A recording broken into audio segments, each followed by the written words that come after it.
ओम शांति। आज हम देखेंगे कि विश्वास का नियम कैसे काम करता है।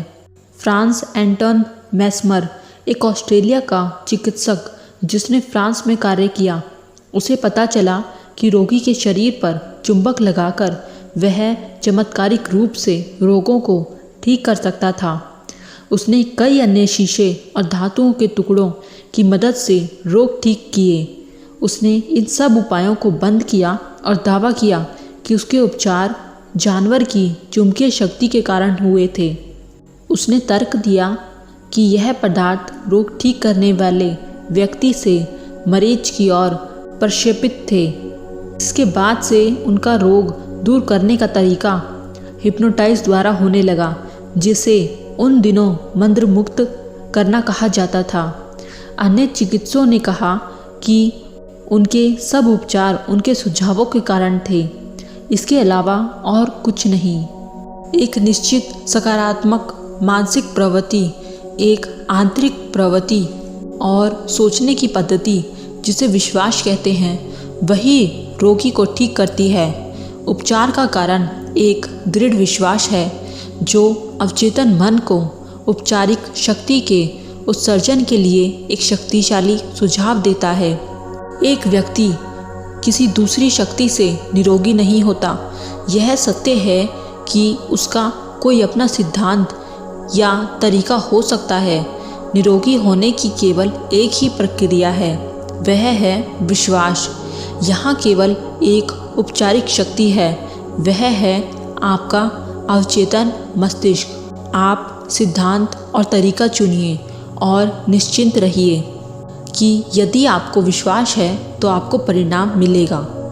नीम हकीम और दार्शनिक जानते हैं कि यदि किसी भी कंकाल की हड्डी को किसी संत की हड्डियों की जगह रख दिया जाए, तब भी रोगी को किसी भी प्रकार से कम फायदा नहीं होगा, यदि उन्हें विश्वास है कि यह सच में अवशेष है।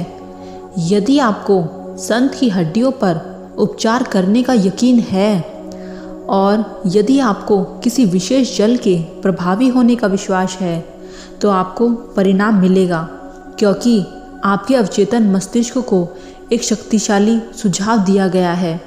वह अवचेतन मन है जो उपचार करता है। हिप्पोलाइट बर्नहेम नैन्सी में मेडिसिन के प्रोफेसर थे। वे सन 1910 से 1919 तक इस तथ्य के व्याख्याता थे कि चिकित्सक ने महिला मरीज को अवचेतन मस्तिष्क द्वारा सुझाव दिया। बर्नहेम एक व्यक्ति की कहानी बताते हैं जिसे जबान का लकवा मार गया था और किसी भी प्रकार का इलाज उस पर कारगर नहीं हुआ। डॉक्टर ने मरीज को बताया कि उसके पास एक नए तरह का उपकरण है जो उसे ठीक करेगा।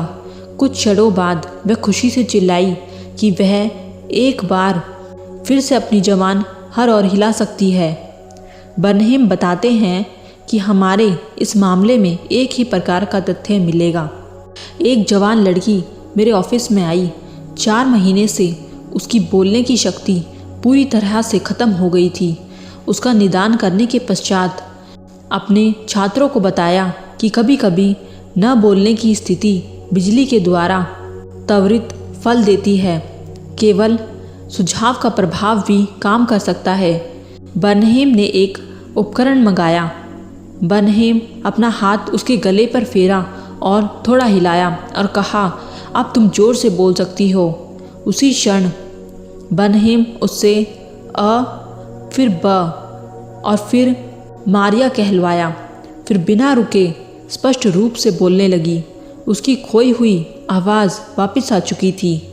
यहाँ बर्नहेम मरीज का विश्वास और विश्वास की शक्ति के बारे में बता रहे हैं। यह अवचेतन मन के लिए एक शक्तिशाली सुझाव की तरह काम करता है। अगर आप बीमार हैं या किसी भी परिस्थिति में हैं, तो स्वयं को बार बार याद दिलाएं कि उपचार शक्ति आपके अवचेतन मन में है। जानिए कि विश्वास एक जमीन में बोए गए बीज की तरह है। यह अपनी जाति की तरह तेजी से बढ़ता है। अपने मन के विचार रूपी बीज बोएं। इसे उम्मीद और निश्चय रूपी पानी और खाद से सींचें तो यह प्रकट होगा। सभी बीमारियों का स्रोत मन है। शरीर पर कुछ भी प्रत्यक्ष रूप से जाहिर नहीं होता जब तक मानसिक आवृत्ति इससे नहीं मिलती। चाहे आपकी विश्वास की वस्तु असली है या नकली, आपको परिणाम मिलेंगे। अपने विश्वास को अपने मन के विचार के रूप में देखिए, उतना ही काफ़ी होगा। ओम शांति।